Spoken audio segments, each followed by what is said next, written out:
Vamos lá, meus queridos amigos e alunos, para mais uma aula de seminários de integração disciplinar.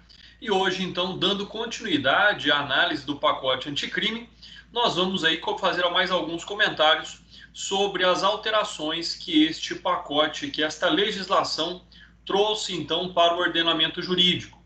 A lei, então, 13.964, né, de 2019, ela trouxe aí muitas alterações a todos os ordenamentos jurídicos, né? Nós vemos aí uma quantidade aí de inúmeras leis que foram alteradas pela Lei 13.964 de 2019. E lá no seu artigo 10, ela traz a alteração e o acréscimo, né? A alteração do parágrafo 1º do artigo 33 e o acréscimo aí do inciso 4º. Então, o artigo 10 da Lei 13.964 alterou o parágrafo 1º do artigo 33 da Lei 11.343 de 2006, ou seja, a Lei de Drogas. E lá, com relação ao seu parágrafo 1º, ela acrescentou aqui o inciso 4º, né, quando fala aqui da tipificação do crime de tráfico de drogas, diz lá o inciso 4º, então, que vende ou entrega drogas ou matéria-prima, insumo ou produto químico destinado à preparação de drogas, sem autorização ou em desacordo com a determinação legal ou regulamentar, a agente policial disfarçado, quando presentes elementos probatórios razoáveis de conduta criminal pré-existente. Então, ou seja, nós estamos tratando aí, nós estamos falando, né, da impossibilidade daquilo que a doutrina chama de flagrante preparado, ou seja, quando o indivíduo é, em tese, induzido pelo agente policial para que pratique o ilícito. Então, nesta hipótese, não há que se falar em flagrante preparado, o que, então, vem aí a gerar essa tipificação. Já a Lei 11.671 de 2008, percebam, Lei 11.761 de 2008, né, que dispõe sobre a transferência e inclusão de presos em estabelecimentos penais federais de segurança máxima e dá outras providências. Então, ele trata aí da transferência de presos. O que é que nós tivemos como alteração aqui? Então, o artigo 11 da Lei 13.964 de 2019 altera, então, a Lei 11.671 de 2008, enquanto ao seu artigo 2º, que passa a viger com a seguinte redação do parágrafo único: o juiz federal de execução penal será competente para as ações de natureza penal que tenham por objeto fatos ou incidentes relacionados à execução de pena ou infrações penais ocorridas no estabelecimento penal federal. Então, percebam que nós temos aí uma adequação muito importante, né, uma disposição daquilo que é extremamente necessário quando nós falamos dos estabelecimentos penais de âmbito federal. Com relação aqui ao artigo 3º desta mesma lei, coloca o fato de que serão incluídos em estabelecimentos penais federais de segurança máxima aqueles para que a medida se justifique no interesse da segurança pública ou do próprio preso, condenado ou provisório. E aí vem o parágrafo 1º que diz a inclusão em estabelecimento penal federal de segurança máxima no atendimento do interesse da segurança pública será em regime fechado, de segurança máxima, com as seguintes características. Então, olha só como nós adotamos agora, a partir de agora, um padrão aí internacional de prisões federais. Inciso 1º, recolhimento em cela individual. 2, visita do cônjuge, do companheiro, de parentes e de amigos, somente em dias determinados, por meio virtual ou no parlatório, com no máximo 2 pessoas por vez, além de eventuais crianças, separados por vidro de comunicação, por meio de interfones, com filmagem e gravações. Inciso 3, banho de sol, de até 2 horas diárias. E 4, monitoramento de todos os meios de comunicação, inclusive de correspondência escrita. O que é que nós estamos criando aqui com essa legislação? Criou-se, então, aqui a regulamentação de um sistema já reconhecido no sistema penitenciário brasileiro, que é o regime disciplinar diferenciado, estendido como regra para os presídios federais. Então, é isso que ele vem dizer para nós, né? Parágrafo 2º, os estabelecimentos penais federais de segurança máxima deverão dispor de monitoramento de áudio e de vídeo no parlatório e nas áreas comuns para fins de preservação da ordem interna e da segurança pública, vedado seu uso nas celas e no atendimento advocatício, salvo expressa autorização judicial em contrário. Então, percebo que nós temos aí a garantia da prerrogativa do advogado em conversar com o seu cliente, porque, do contrário, se não tiver essa segurança, não há como o advogado atender o seu cliente. Parágrafo 3º. As gravações das visitas não poderão ser utilizadas como meio de prova de infrações penais pretéritas no ingresso do preso no estabelecimento. Parágrafo 4º. Os diretores dos estabelecimentos penais federais de segurança máxima ou o diretor do sistema penitenciário federal poderão suspender e restringir o direito de visitas previstos no inciso 2 do parágrafo 1º deste artigo por meio de ato fundamentado. Lembrando que a visita íntima, né, ela não vem regulada na lei de execução penal, né? É algo que foi criado como forma aí de tentar minimizar as consequências do cárcere, bem como forma também aí de acalmar, logicamente, os presos e fazer com que eles não percam ali os seus laços familiares. Ainda neste mesmo artigo, o parágrafo 5º configura o crime do artigo 325 do Código Penal, violação ao disposto no parágrafo 2º deste artigo. Na sequência, lá no artigo 10 do mesmo dispositivo legal, ele passa a viger, então, com a seguinte redação em seu parágrafo 1º. O período de permanência será de até 3 anos, renovável por iguais períodos, quando solicitado motivadamente pelo juízo de origem, observados os requisitos da transferência e se persistirem os motivos a que determinaram. Já no seu artigo 11º, letra A, nós temos então que as decisões relativas à transferência ou à prorrogação da permanência do preso em estabelecimento penal federal, de segurança máxima, a concessão ou a denegação de benefícios prisionais ou a imposição de sanções ao preso federal poderão ser tomadas por órgão colegiado de juízes na forma das normas de organização interna dos próprios tribunais. No seu artigo 11º, letra B, os estados e o Distrito Federal poderão construir estabelecimentos penais de segurança máxima ou adaptar os já existentes, aos quais será aplicado, no que couber, o mesmo disposto nesta lei. Falando aí sobre essa questão prisional, já até falamos um pouquinho sobre a lei de execução penal, é muito importante aqui nós verificarmos a necessidade de mudança do sistema prisional hoje em dia, já que, na verdade, o que se propõe é que os presos fiquem próximos dos seus familiares, o que faz, então, também que nós possamos ter um maior nível, um maior índice de ressocialização. Então, na verdade, o que nós deveríamos ter, logicamente que além dos presídios federais, mas presídios descentralizados, eles viriam aí ajudar muito sobre o aspecto aí da proteção da sociedade, da aproximação familiar do preso e assim por diante. Bom, nós vamos analisar agora as alterações que o pacote anticrime trouxe na Lei 12.037 de 2009. E aí você está se perguntando, André, mas do que trata esta lei, né? Qual é o objeto jurídico tratado na Lei 12.037 de 2009? Então, na verdade, quando nós analisamos essa lei, nós temos aí um paradigma bastante importante, porque ela dispõe sobre a identificação criminal do civilmente identificado, conforme é regulamentado pelo artigo 5º, inciso 58 da Constituição Federal. Então fica aí a ressalva, fica aí a dica de que vocês deverão ler lá o artigo 5º, inciso 58 da Constituição Federal, para poder compreender, né, os ditames aqui da Lei 12.037 de 2009, que foi alterada pela Lei 13.964 de 2019. Diz então o artigo 7º-A, né, da Lei 12.037 de 2009. A exclusão dos perfis genéticos dos bancos de dados ocorrerá, inciso 1º, no caso de absolvição do acusado, inciso 2, no caso de condenação do acusado, mediante requerimento após decorridos 20 anos do cumprimento da pena. Então, percebam aí também a questão da custódia, né, da proteção de dados. Artigo 7C.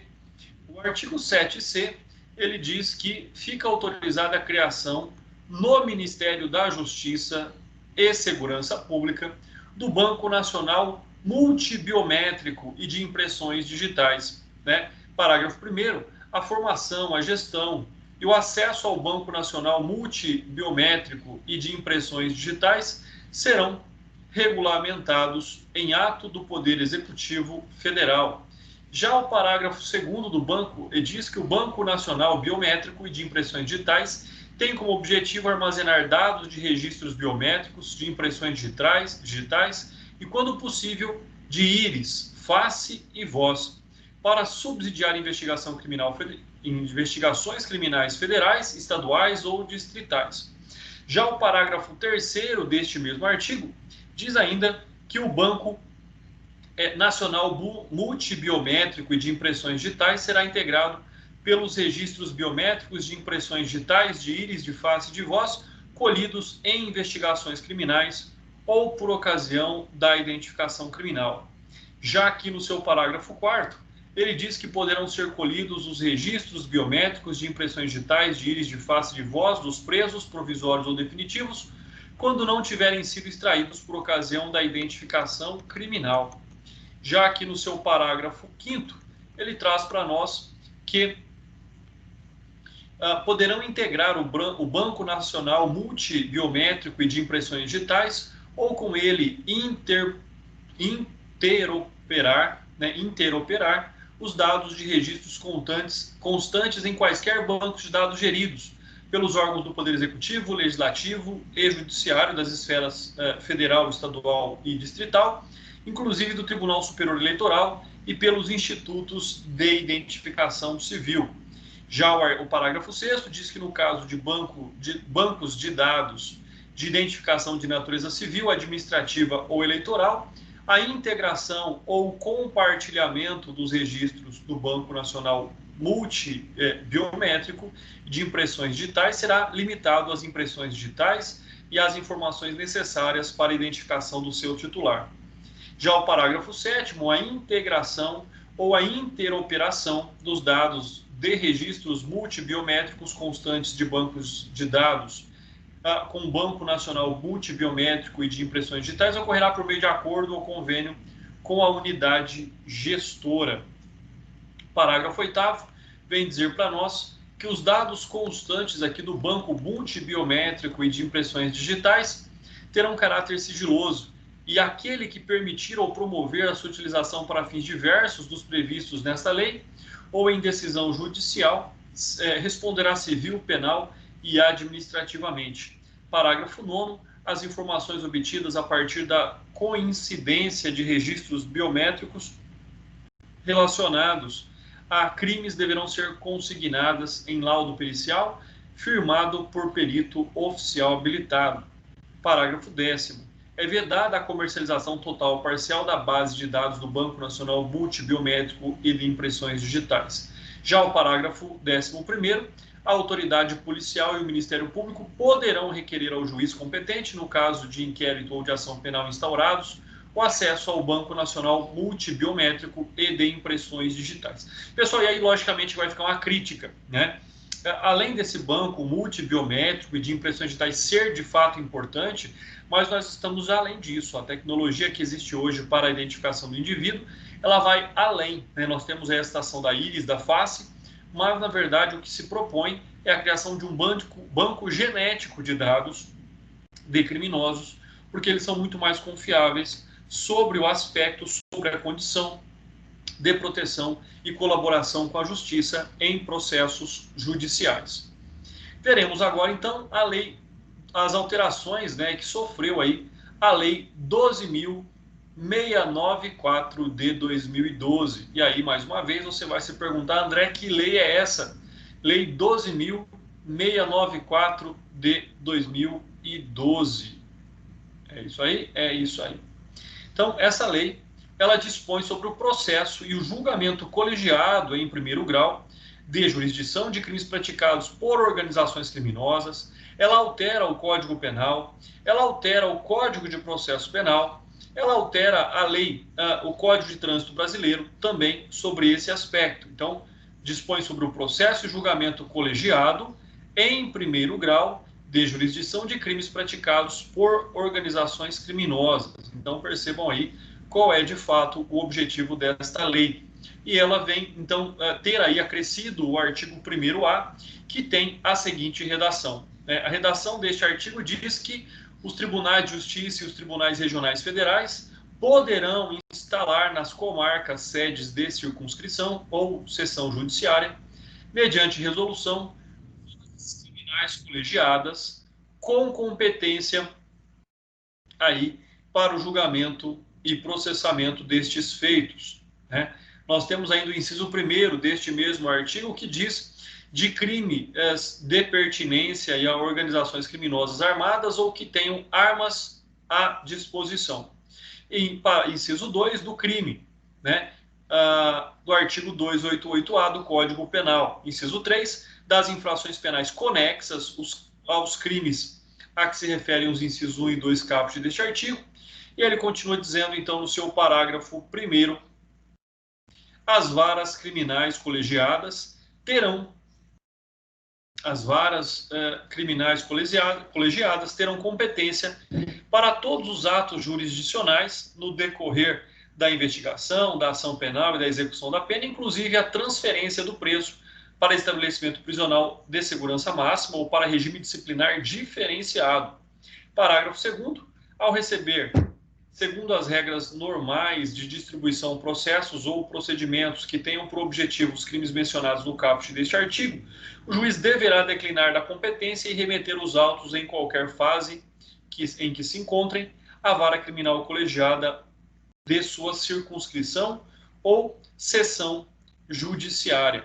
Já aí o parágrafo 3º fala sobre, feita a remessa mencionada no parágrafo 2º do artigo anterior, a vara criminal colegiada terá competência para todos os atos processuais posteriores, incluindo os da fase de execução. Então, o que é que nós temos a respeito desta alteração, desta lei e desses artigos? Nós temos a criação de um novo procedimento, de uma nova estrutura do Poder Judiciário para julgamento exclusivo de crimes relacionados a organizações criminosas. Ou seja, nós saímos da esfera do juiz singular para a criação de turmas ali, de varas colegiadas que vão então julgar crimes de natureza e de competência do crime organizado. Então esse é um fato aí bastante importante e o que se cria em primeira instância é logicamente algo que já se tem em segunda instância. Isso gera um debate maior, isso gera uma análise melhor sobre os fatos relacionados aí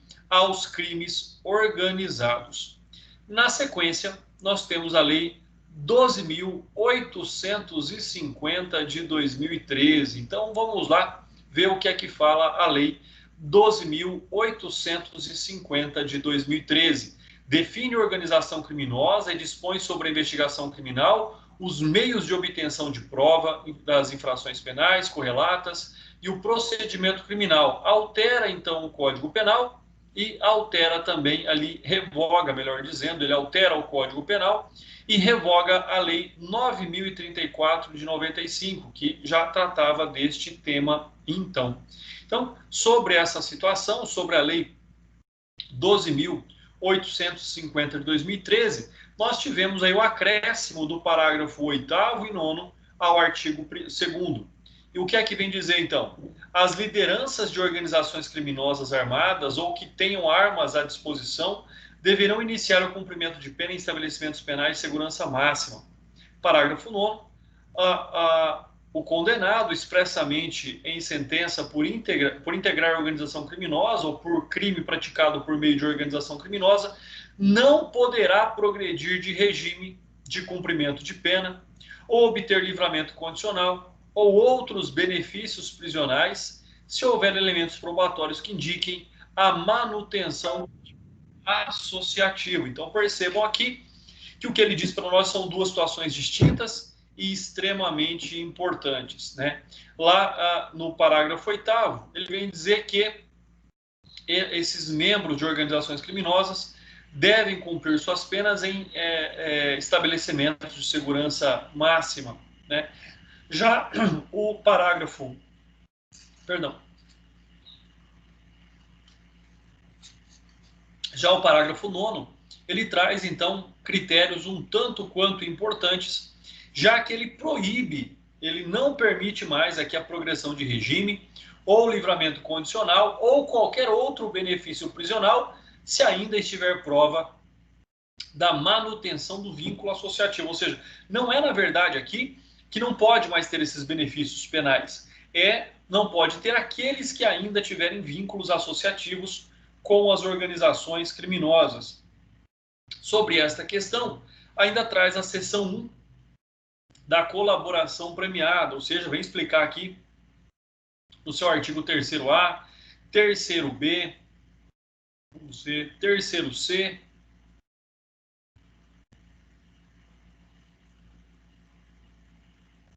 ele vem tratar então da colaboração premiada, ou seja, né, da ação do criminoso, né, entregando os aspectos da prática do ilícito, colaborando com a justiça na busca e da resolução do problema, e então ele vai ter benefícios penais relativos aí ao quanto for promissora a sua colaboração e determinar também que ele possa de algum modo ser beneficiado, bem como ter a antecipação do alcance da liberdade.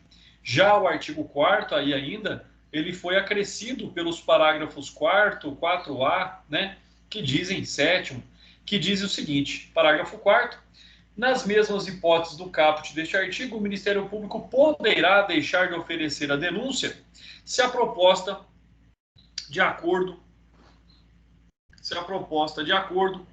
de colaboração referir-se à infração de cuja existência não se tenha prévio conhecimento e o colaborador. E aí vem explicar em quais hipóteses são essas. Já o parágrafo 4A considera-se existente o conhecimento prévio de infração quando o Ministério Público ou a autoridade policial competente tenham instaurado inquérito ou procedimento investigatório para apuração dos fatos apresentados pelo colaborador. Já aqui no parágrafo 7º, ainda do mesmo artigo e da mesma lei, nós temos a realização do acordo, na forma do parágrafo 6º deste artigo, serão remetidos ao juiz para análise, respectivo termo, as declarações do colaborador e a cópia da investigação, oportunidade em que analisar os seguintes aspectos na homologação. Inciso 1º, a regularidade e legalidade. Inciso 2, a adequação dos benefícios pactuados àqueles previstos no caput e nos parágrafos 4º e 5º deste artigo, sendo nulas as cláusulas que violem critérios de definição do regime inicial de cumprimento da pena. Então, seja, conforme diz lá o artigo 33 do Código Penal, né, e as regras de cada um dos regimes previstos pelo Código Penal, no caso aí, também cita-se a lei de execução penal. Então, esse é um aspecto bastante importante, bastante relevante para a nossa análise. Já o inciso 3º deste mesmo artigo diz que a adequação dos resultados na colaboração aos resultados mínimos exigidos nos incisos 1, 2, 3, 4 e 5 do caput deste artigo. Já o inciso 4º diz que voluntariamente da manifestação de vontade, especialmente nos casos em que o colaborador está ou esteve sob êxito de medidas cautelares. Parágrafo 7º,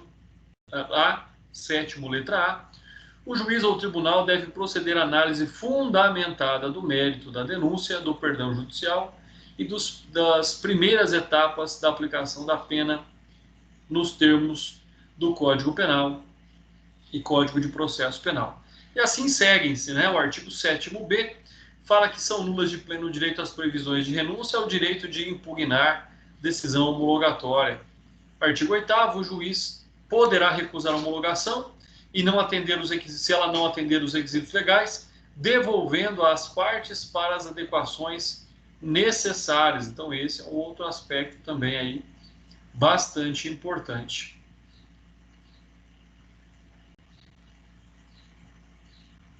Artigo 10A, né?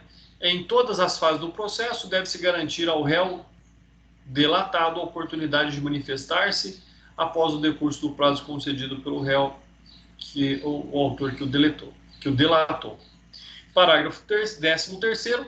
O registro das tratativas e dos atos de colaboração deverá ser feito por meio de recurso de gravação magnética, estenotipia digital ou técnica similar, inclusive audiovisual, destinados a obter maior fidelidade das informações, garantindo a disponibilização de cópia do material ao colaborador.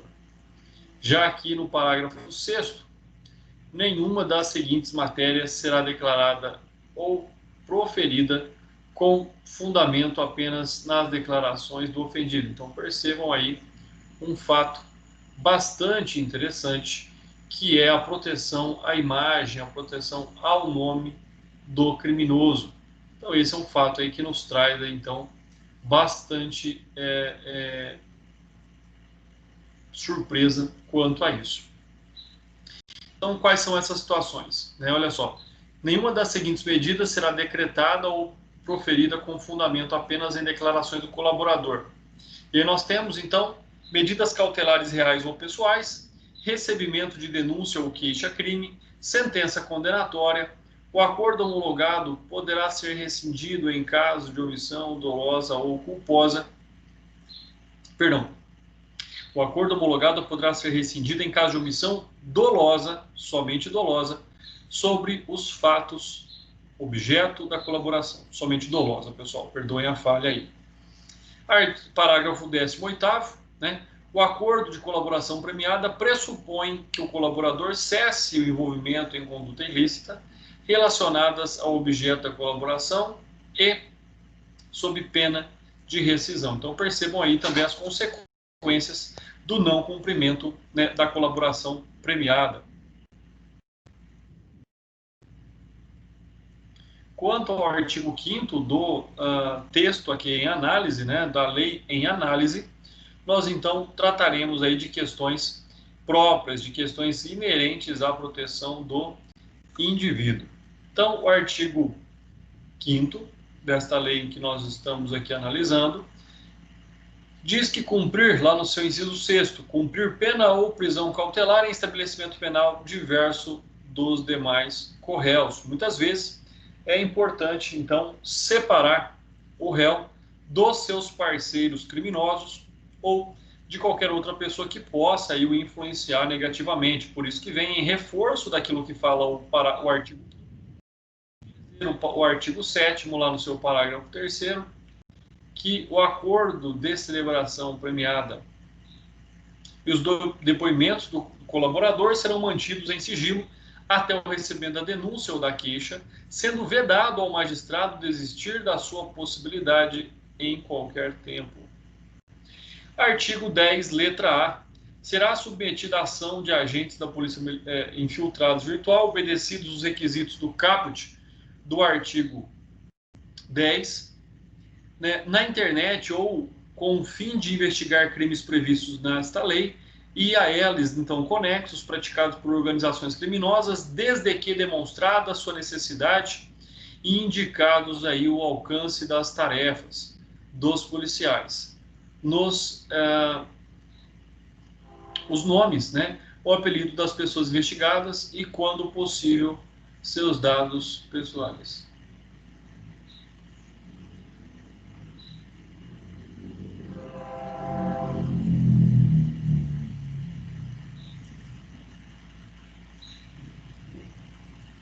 Temos aqui ainda, então, o parágrafo 1º do artigo 10A, que diz: para efeitos do disposto nesta lei, consideram-se dados de conexão, dados cadastrais, então tem aí o conceito de cada um deles.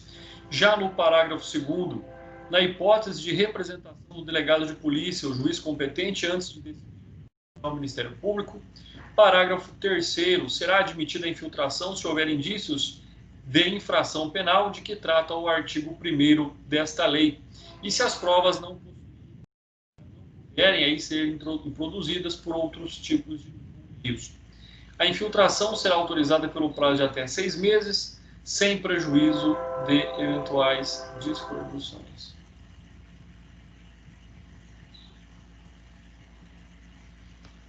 Já aqui com relação então ao seu parágrafo 6º, no curso do inquérito policial, o delegado de polícia poderá determinar que seus agentes, o Ministério Público e o juiz competente poderão requisitar a qualquer tempo relatório da atividade de infiltração. Parágrafo 7º, é nula a prova obtida sem a obtenção do disposto nesse artigo. Artigo 10b. As informações da operação de infiltração serão encaminhadas por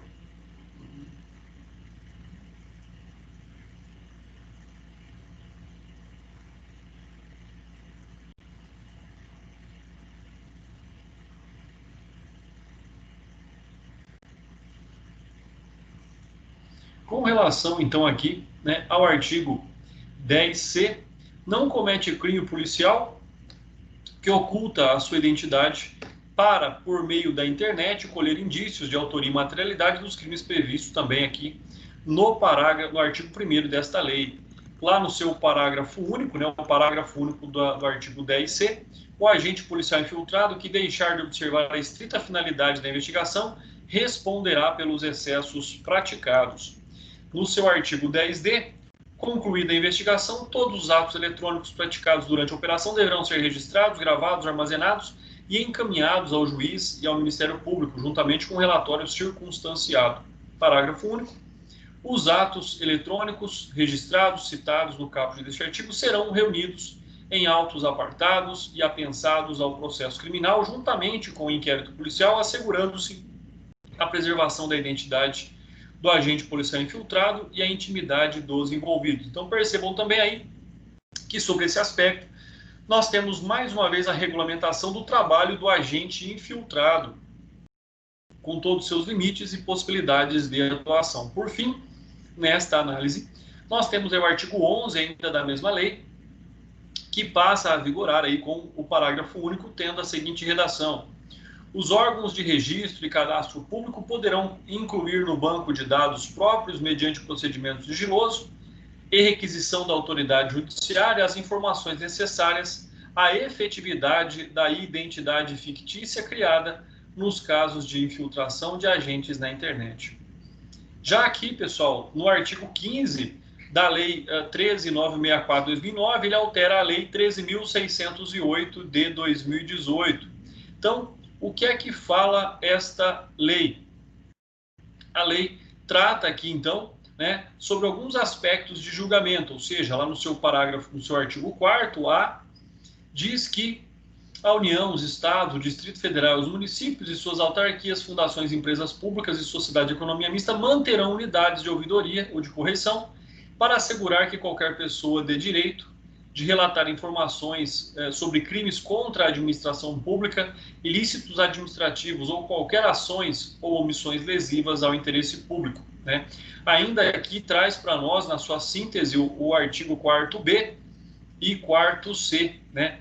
Dos quais eles também falam aí da proteção, a preservação da identidade desta pessoa, deste informante, né? Deste que faz a denúncia anônima, bem como também, né, das medidas de proteção da Lei 9.807 de 99, que trata aí da segurança ao informante, proteção contra ações ou omissões praticadas em retaliação ao exercício desta cautela.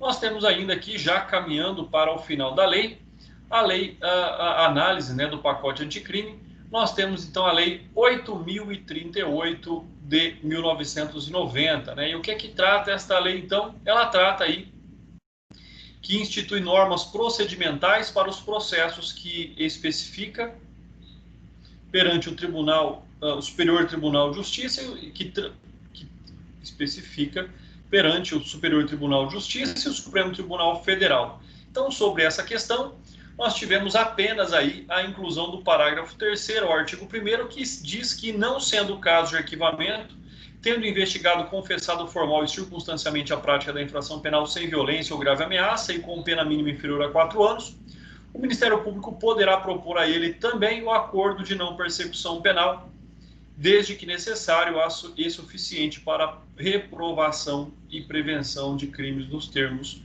do artigo 28A do decreto 3689 de 41, que é o Código de Processo Penal.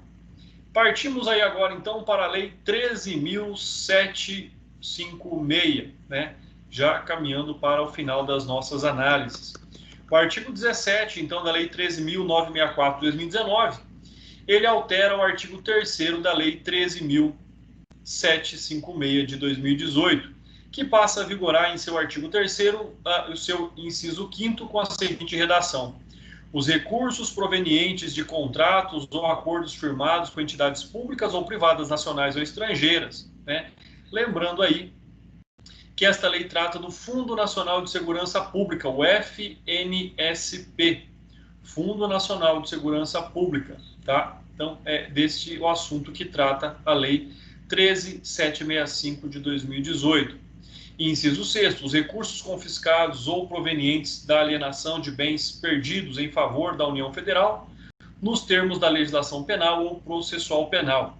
Inciso 8º, as fianças quebradas ou perdidas em conformidade com o disposto na lei processual penal. E o inciso 8º, rendimentos de qualquer natureza auferidos com remuneração decorrente da aplicação do patrimônio do Fundo Nacional de Segurança Pública, né? Então, mais aí uma regulamentação que vem, então, fortalecer aí a prática efetiva de combate ao crime organizado. Já aqui, a Lei 1002,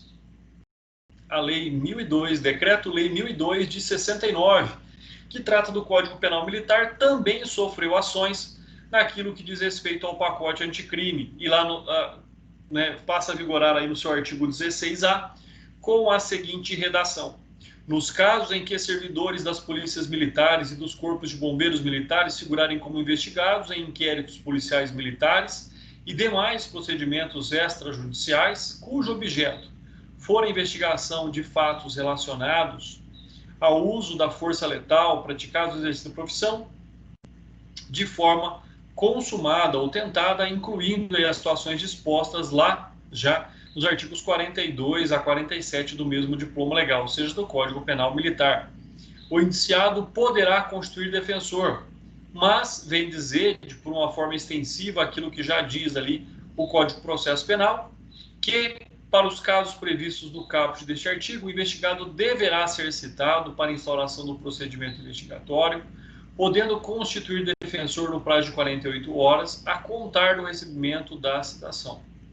Parágrafo 2º. Esgotado o prazo disposto no parágrafo 1º com a ausência de nomeação de defensor pelos investigados, a autoridade responsável pela investigação deverá intimar a instituição a que estava vinculado a investigação à época da ocorrência dos fatos, para que esta, no prazo de 48 horas, indique ao defensor que para a representação do investigado. Temos ainda o disposto no parágrafo 6º do mesmo diploma legal. Constante aí deste artigo, aplicam-se aos servidores militares vinculados às instituições dispostas no artigo 142 da Constituição Federal, desde que os fatos investigados digam respeito a missões para a garantia da ordem pública, ou seja, se ele não tiver uma missão, não há que se considerar, então, a aplicação do Código Penal Militar. Artigo 19, fica revogado o parágrafo 2º do artigo 2º da Lei dos Crimes Hediondos, e esta lei entra em vigor após decorridos 30 dias da sua publicação oficial. Pessoal, então, nós vimos aí que ela é do dia 24/12 de 2009, com início de vigência aí de 30 dias após a sua publicação. Então, estas foram aí as análises que nós fizemos, encerrando então nossos estudos sobre o estatuto aqui, o pacote anticrime, melhor dizendo, o pacote anticrime, né? A Lei 13.964 de 2019, né? Lembrando que essa legislação ela alterou sensivelmente outras leis com o objetivo de endurecer, de criar ferramentas, de criar subsídios para o combate principalmente ao crime organizado. Sendo assim, concluímos o nosso conteúdo que será objeto de avaliação, né? O pacote anticrimes. Um forte abraço a todos, até mais, até a nossa próxima aula.